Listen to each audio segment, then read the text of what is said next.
Recording by Captain Allegra. Second Sight by Alan Edward Nourse. Note: the following excerpts from Amy Ballantyne's journal have never actually been written down at any time before. Her account of impressions and events has been kept in organized fashion in her mind for at least 9 years. Even she is not certain when she started. But it must be understood that certain inaccuracies in transcription could not possibly have been avoided in the excerpting attempted here. The Editor. Tuesday, 16 May.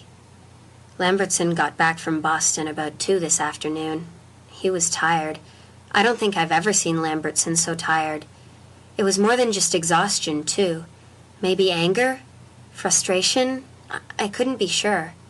It seemed more like defeat than anything else, and he went straight from the copter to his office without even stopping off at the lab at all. It's good to have him back, though. Not that I haven't had a nice enough rest. With Lambertson gone, Dakin took over the reins for the week, but Dakin doesn't really count, poor man. It's such a temptation to twist him up and get him all confused that I didn't do any real work all week. With Lambertson back, I'll have to get down to the grind again, but I'm still glad he's here. I never thought I'd miss him so, for such a short time away. But I wish he'd gotten a rest, if he ever rests. And I wish I knew why he went to Boston in the first place. Certainly he didn't want to go. I wanted to read him and find out, but I don't think I'm supposed to know yet. Lambertson didn't want to talk. He didn't even tell me he was back, even though he knew I'd catch him 5 miles down the road. I can do that now, with Lambertson. Distance doesn't seem to make so much difference anymore if I just ignore it. So all I got was bits and snatches on the surface of his mind. Something about me and Dr. Custer and a nasty little man called Aarons or Barons or something. I've heard of him somewhere, but I can't pin it down right now. I'll have to dig that out later, I guess. But if he saw Dr. Custer, why doesn't he tell me about it? Wednesday, 17 May. It was Aarons that he saw in Boston, and now I'm sure that something's going wrong. I know that man. I remember him from a long time ago, back when I was still at Beardsley, long before I came here to the study center. He was the consulting psychiatrist, and I don't think I could ever forget him, even if I tried. That's why I'm sure something very unpleasant is going on. Lambertson saw Dr. Custer, too, but the director sent him to Boston because Aarons wanted to talk to him. I wasn't supposed to know anything about it, but Lambertson came down to dinner last night. He wouldn't even look at me, the skunk. I fixed him. I told him I was going to peek, and then I read him in a flash before he could shift his mind to Boston traffic or something. He knows I can't stand traffic. I only picked up a little, but it was enough. There was something very unpleasant that Aarons had said that I couldn't quite get. They were in his office. Lambertson had said, "I don't think she's ready for it," and I'd never try to talk her into it at this point. Why can't you people get it through your heads that she's a child and a human being, not some kind of laboratory animal? That's been the trouble all along. Everybody's been so eager to grab, and nobody's given her a wretched thing in return. Aarons was smooth, very sad and reproachful. I got a clear picture of him. Short, balding, mean little eyes and a smug, self-righteous little face. Michael, after all, she's 23 years old. She's certainly out of diapers by now. But she's only had 2 years of training aimed at teaching her anything. Well, there's no reason that should stop, is there? Be reasonable, Michael. We certainly agree that you've done a wonderful job with the girl, and naturally you're sensitive about others working with her. But when you consider that public taxes are footing the bill... I'm sensitive about others exploiting her, that's all. I tell you I won't push her. And I wouldn't let her come up here, even if she agreed to do it. She shouldn't be tampered with for another year or 2 at least. Lambertson was angry and bitter. Now, 3 days later, he was still angry. And you're certain that your concern is entirely professional? Whatever Aarons meant, it wasn't nice. Lambertson caught it, and oh my! Chart slapping down on the table, door slamming, swearing, from mild, patient Lambertson. Can you imagine? And then later, no more anger, just disgust and defeat. That was what hit me when he came back yesterday. He couldn't hide it, no matter how he tried. Well, no wonder he was tired. I remember Aarons all right. He wasn't so interested in me, back in those days. Wild one, he called me. We haven't the time or the people to handle anything like this in a public institution. We have to handle her the way we'd handle any other defective. She may be a plus defective instead of a minus defective, but she's as crippled as if she were deaf and blind. Good old Aarons. That was years ago when I was barely 13. Before Dr. Custer got interested and started ophthalmoscoping and testing me, before I had ever heard of Lambertson or the study center. For that matter, before anybody had done anything but feed me and treat me like some kind of peculiar animal or something. Well, I'm glad it was Lambertson that went to Boston and not me, for Aaron's sake. And if Aarons tries to come down here to work with me, he's going to be wasting his time because I'll lead him all around Robin Hood's barn and get him so confused he'll wish he'd stayed home. But I can't help but wonder, just the same. Am I a cripple like Aarons said? Does being sci-high mean that? I don't think so. But what does Lambertson think? Sometimes, when I try to read Lambertson, I'm the one that gets confused. I wish I could tell what he really thinks. Wednesday night. I asked Lambertson tonight what Dr. Custer had said. He wants to see you next week, he told me. But Amy, he didn't make any promises. He wasn't even hopeful. But his letter! He said the study showed that there wasn't any anatomical defect. Lambertson leaned back and lit his pipe, shaking his head at me. He's aged 10 years this past week. Everybody thinks so. He's lost weight, and he looks as if he hasn't slept at all. Custer's afraid that it isn't a question of anatomy, Amy. But what is it then, for heaven's sake? He doesn't know.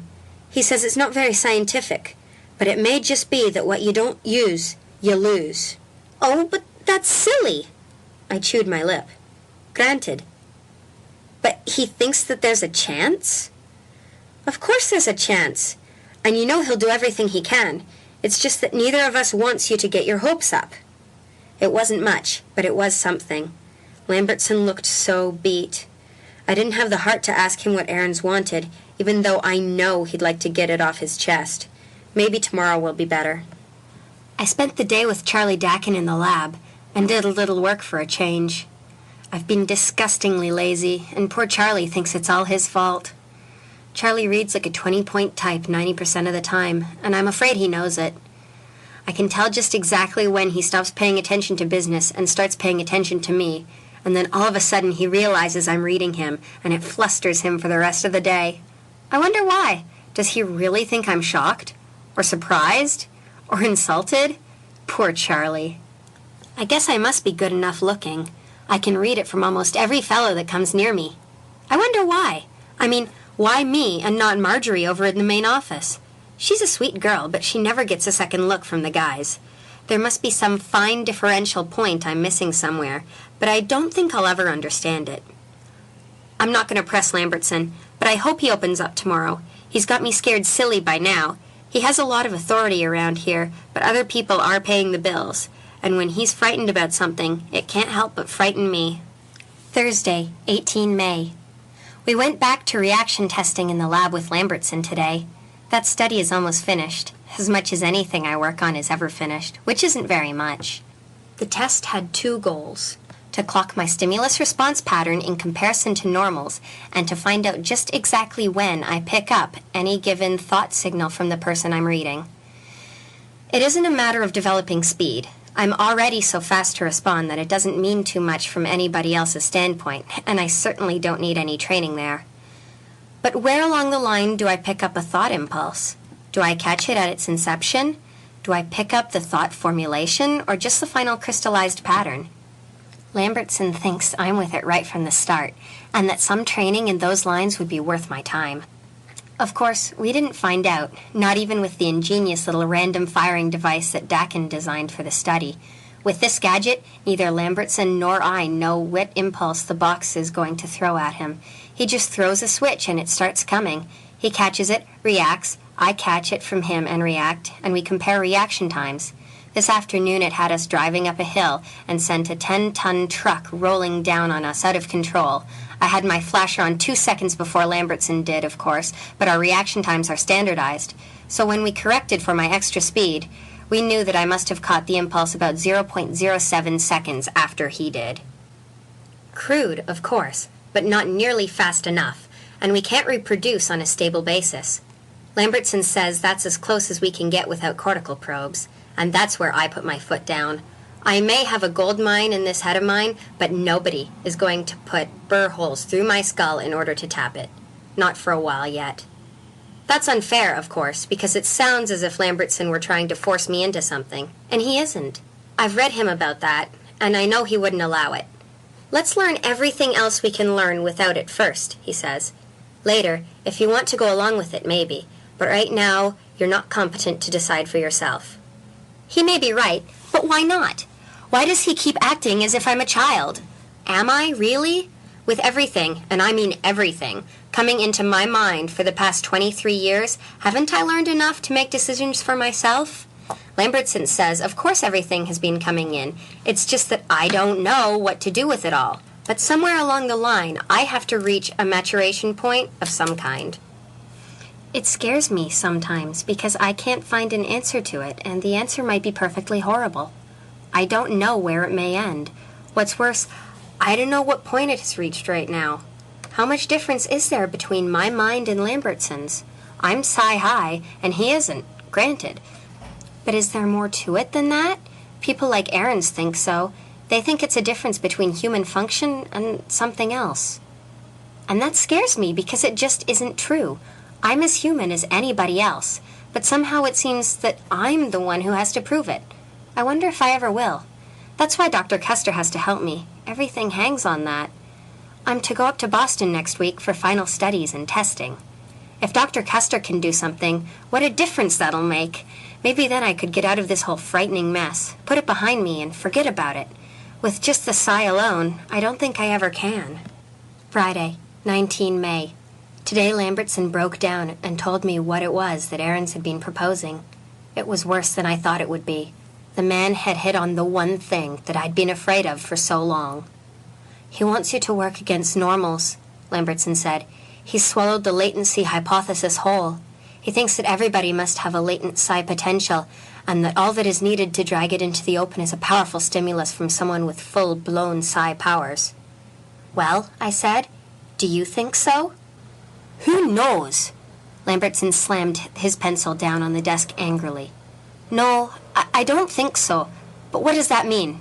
Not a thing. It certainly doesn't mean I'm right. Nobody knows the answer. Not me, nor Ahrens, nor anybody. And Ahrens wants to use you to find out. I nodded slowly. I see. So I'm to be used as a sort of refined electrical stimulator, I said. Well, I guess you know what you can tell Ahrens. He was silent, and I couldn't read him. Then he looked up. Amy, I'm not sure we can tell him that. I stared at him. You mean you think he could force me? He says you're a public charge, that as long as you have to be supported and cared for, they have the right to use your faculties. And he's right on the first point. You are a public charge. You have to be sheltered and protected. If you wandered so much as a mile outside these walls, you'd never survive, and you know it. I sat stunned. But Dr. Custer is trying to help, but he hasn't succeeded so far. If he can, then it will be a different story. But I can't stall much longer, Amy. Ahrens has a powerful argument. You're psi-high.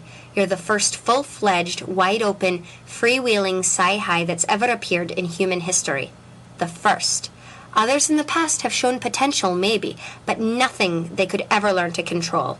You've got control. You're fully developed. You're here, and you're the only one there is.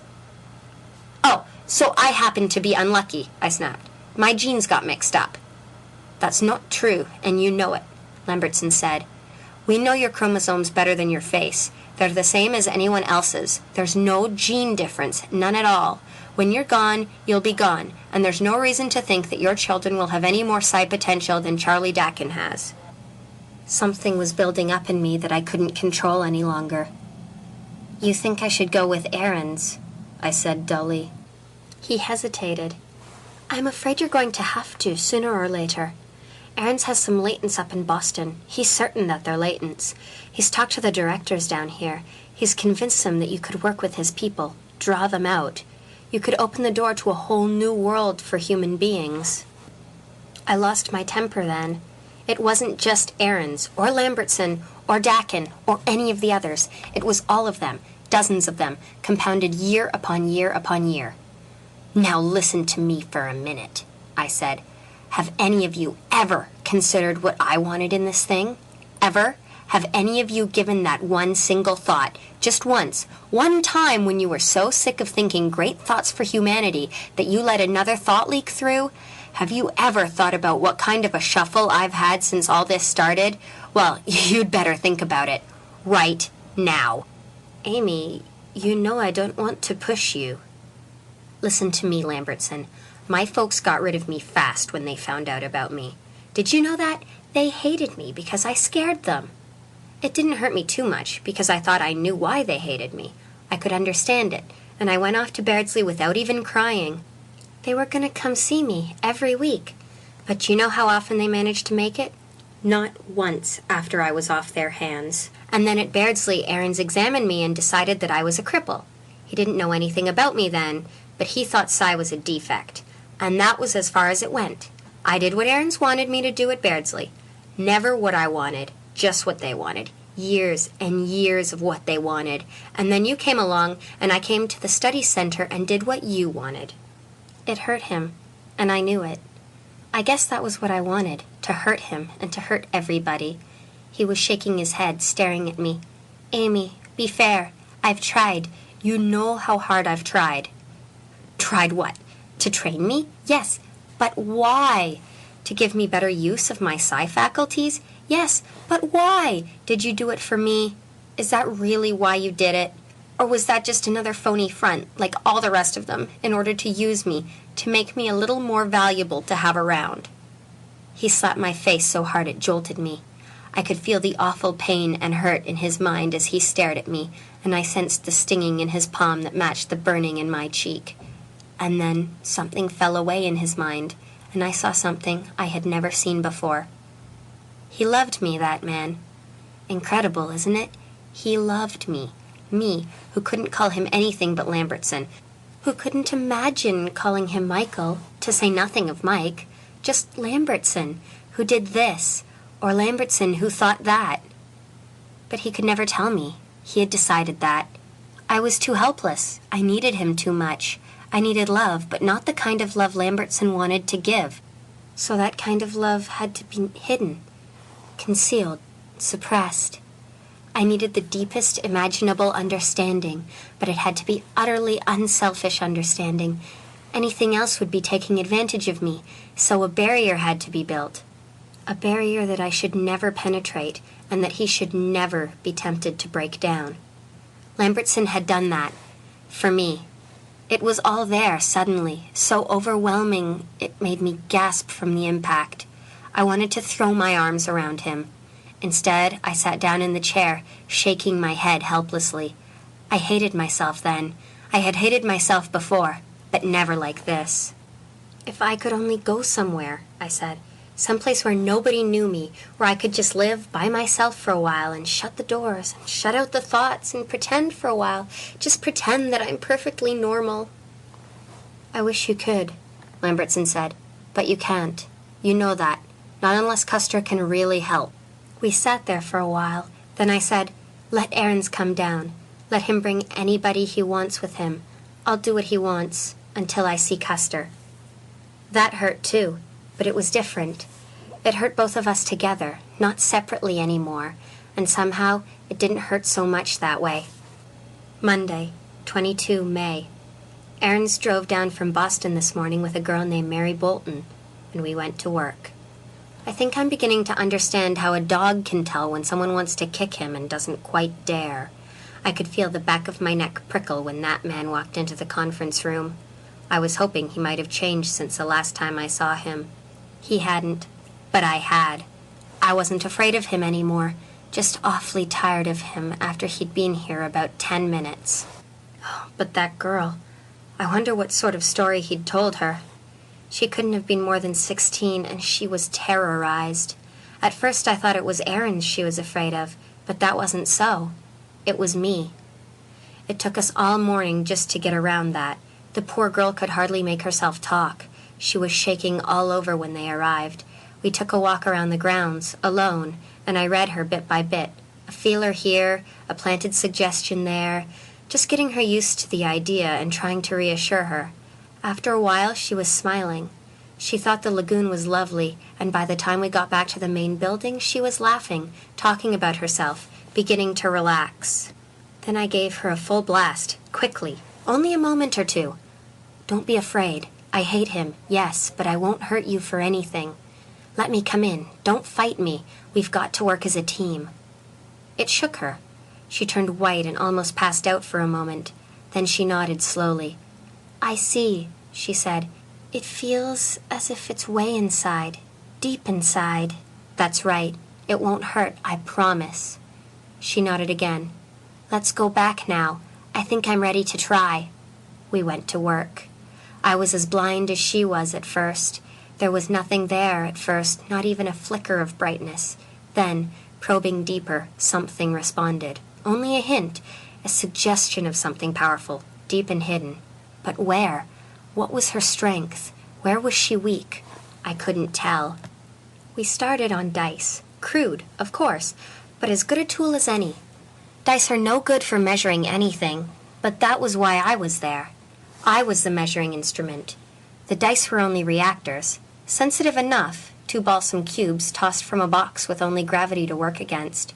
I showed her first, picked up her mind as the dice popped out, led her through it. Take one at a time, the red one first. Work on it, see? Now we try both. Once more, watch it. All right now. She sat frozen in the chair. She was trying. The sweat stood out on her forehead. Aaron sat tense, smoking, his fingers twitching as he watched the red and green cubes bounce on the white backdrop. Lambertson watched too, but his eyes were on the girl, not the cubes. It was hard work. Bit by bit she began to grab. Whatever I had felt in her mind seemed to leap up. I probed her, amplifying it, trying to draw it out. It was like wading through knee-deep mud, sticky, sluggish, resisting. I could feel her excitement growing, and bit by bit I released my grip, easing her out, baiting her. All right, I said, that's enough. She turned to me wide-eyed. I did it! Aaron's was on his feet, breathing heavily. It worked? It worked. Not very well, but it's there. All she needs is time and help and patience. But it worked! Lambertson, do you know what that means? It means that I was right. It means others can have it, just like she has it. He rubbed his hands together. We can arrange a full-time lab for it and work on 3 or 4 latents simultaneously. It's a wide-open door, Michael. Can't you see what it means? Lambertson nodded and gave me a long look. Yes, I think I do. I'll start arrangements tomorrow. Not tomorrow. You'll have to wait until next week. Why? Because Amy would prefer to wait. That's why. Aarons looked at him, and then at me, peevishly. Finally, he shrugged. If you insist. We'll talk about it next week, I said. I was so tired I could hardly look up at him. I stood up and smiled at my girl. Poor kid, I thought, so excited and eager about it now, and not one idea in the world of what she was walking into. Certainly Aarons would never be able to tell her. Later, when they were gone, Lambertson and I walked down towards the lagoon. It was a lovely, cool evening. The ducks were down at the water's edge. Every year there was a mother duck herding a line of ducklings down the shore and into the water. They never seemed to go where she wanted them to, and she would fuss and chatter, waddling back time and again to prod the reluctant ones out into the pool. We stood by the water's edge in silence for a long time. Then Lambertson kissed me. It was the first time he had ever done that. We could go away, I whispered in his ear. We could run out on errands in the study center and everyone. Just go away somewhere. He shook his head slowly. Amy, don't. We could. I'll see Dr. Custer, and he'll tell me he can help. I know he will. I won't need the study center anymore, or any other place, or anybody but you. He didn't answer, and I knew there wasn't anything he could answer. Not then. Friday, 26 May. Yesterday we went to Boston to see Dr. Custer, and now it looks as if it's all over. Now even I can't pretend that there's anything more to be done. Next week, Aaron's will come down, and I'll go to work with him just the way he has it planned. He thinks we have 3 years of work ahead of us before anything can be published, before he can really be sure we have brought a latent into full use of his psi potential. Maybe so. I don't know. Maybe in 3 years I'll find some way to make myself care one way or the other, but I'll do it anyway, because there's nothing else to do. There was no anatomical defect. Dr. Custer was right about that. The eyes are perfect. Beautiful gray eyes, he says, and the optic nerves and auditory nerves are perfectly functional. The defect isn't there. It's deeper, too deep to ever change it. What you no longer use, you lose, was what he said, apologizing because he couldn't explain it any better.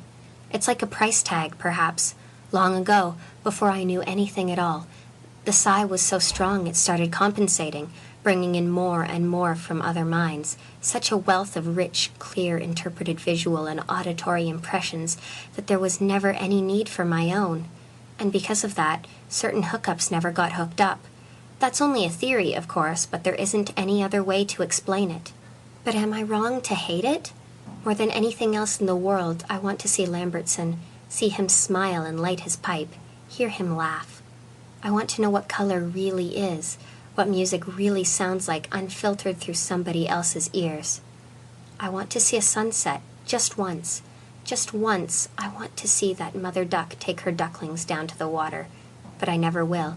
Instead, I see and hear things nobody else can, and the fact that I am stone blind and stone deaf shouldn't make any difference.